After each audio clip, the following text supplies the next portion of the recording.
Books out, punitive, harsh criticism of Belichick.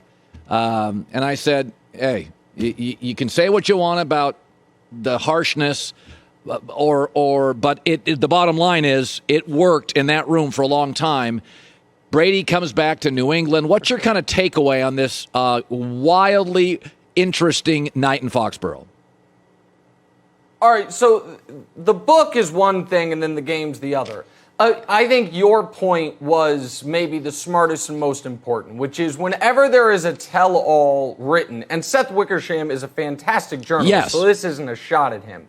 But if one guy, and I obviously haven't read the book, I've just read the excerpts because the book hadn't come out. If one guy is consistently getting hammered, then you know that guy did not participate, help at all. None of his people did. And Belichick, to his credit, I think he has kept that MO his whole career, and knowing it hasn't always made him, gotten him the greatest media profiles. There is no argument against the success Bill Belichick has had. But when it comes to Sunday night's game, Kevin Wildes, who's a big Patriots fan who hosts the show with me, has brought up that he thinks Brady is going to be so overcome with emotion. It's going to be a setting he's never been in like that, and that he's not going to play well. And I think he might be right. But I don't think it matters if Brady plays well. I think the Bucs could start Kyle Trask and walk all over the Patriots because the Patriots roster stinks. And that is an indictment on Belichick. I don't really care that he didn't go to Tom Brady's birthday parties. I care more that he hasn't absolutely nailed a draft pick since Joe Tooney in 2016. That if you look at the Patriots roster right now, it's on the offensive side of the ball, it's like a house with a great foundation, but the house is sticks and straw. We've got this great offensive line. Yeah, but they're protecting a running back core that's no good, a group of wide receivers that's Kendrick Bourne and Nelson Aguilar, and the problem with that is they're Kendrick Bourne and Nelson Aguilar, two overpaid tight ends who haven't produced, and Mac Jones out there, he has all the time in the world to throw 3-yard checkdowns. So I think the Patriots are so overmatched this weekend that even if Tom Brady doesn't play well, the Bucs should trounce them. And I do believe, I'm not sure, I think Colin Cowherd had the Patriots going to the playoffs in his preseason stuff. Maybe that was an amendment. I'm not sure about that. But they to me, they don't look like a playoff team. But all right, it's only been 3 weeks. Yeah, now let's go to Nick's tears. So you do this. Your tears were actually physical last week as you were crying about Kansas City losing. But let's go to the tears with Nick. Now, a lot of what you and I see is the same. You have as co-favorite. I'm going to let you explain it, and then I'll have a question. Go ahead.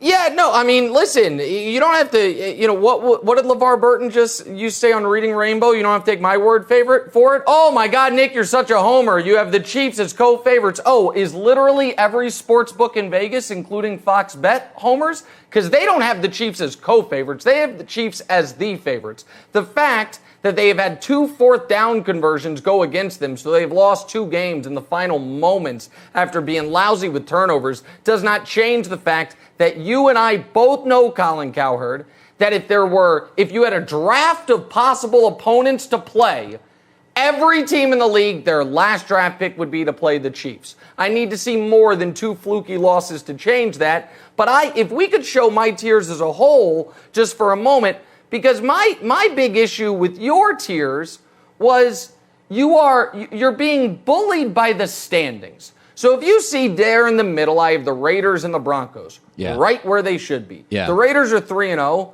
2 of those wins in overtime. The Broncos are 3-0 with wins over the Jets, the Giants, and the Jags. You have the Raiders right behind the Chiefs and the Broncos ahead of them. Colin Cowherd, it's just you and me talking, and Joy, of course, as well. You don't actually think the Broncos are better than the Chiefs. You don't actually think the Broncos are one of the 5 best teams in football. I know you don't. Well, today, I believe today, September, if you had to go to Mile High as the Chiefs, I would take Denver. Today, the way it's working, Denver would beat Kansas City in Denver if they played Sunday. Doesn't mean I think the season will end a certain way. By the way, you can be in a loving marriage and have a bad weekend. I don't think Kansas City is right now. I'm not crossing them out of the playoffs. Okay. I don't think they're right now. I think Denver is playing better than they are. Kansas City playing much worse defensively than they are. So this morning, I think Denver beats Kansas City in Mile High. Is that nutty? Is that okay? It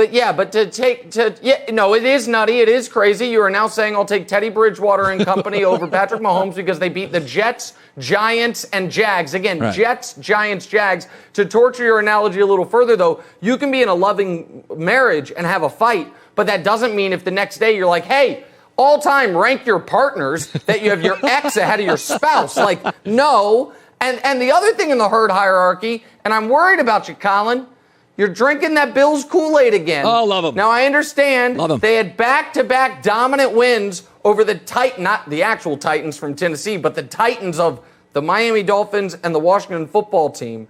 But the Bills, we can't just act like week one didn't happen.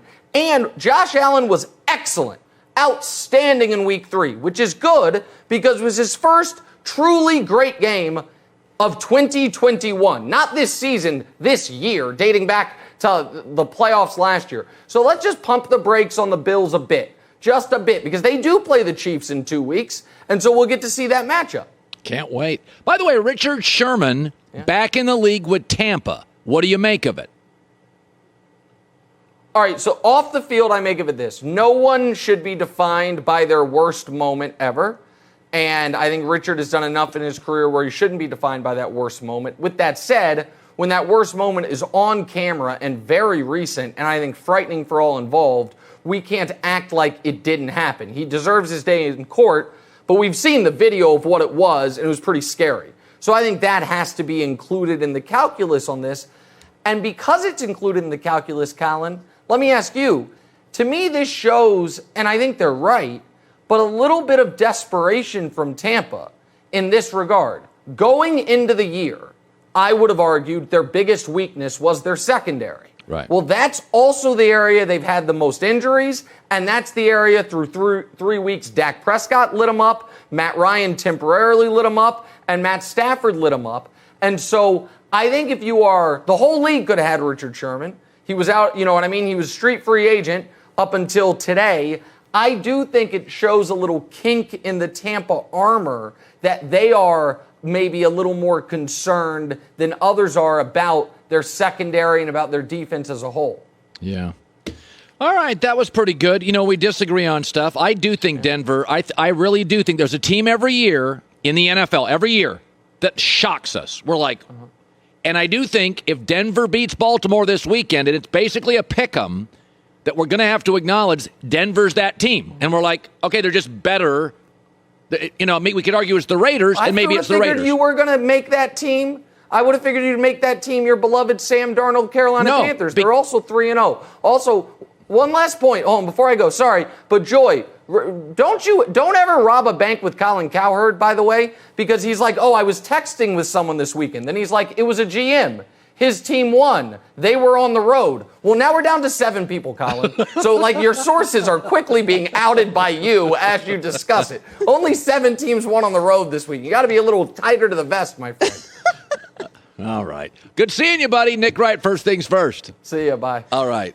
Hi, everybody. Thanks for watching. Subscribe here to get the latest from the show. Also, be sure to check out more of the best clips from The Herd or go watch a few segments from other shows on FS1.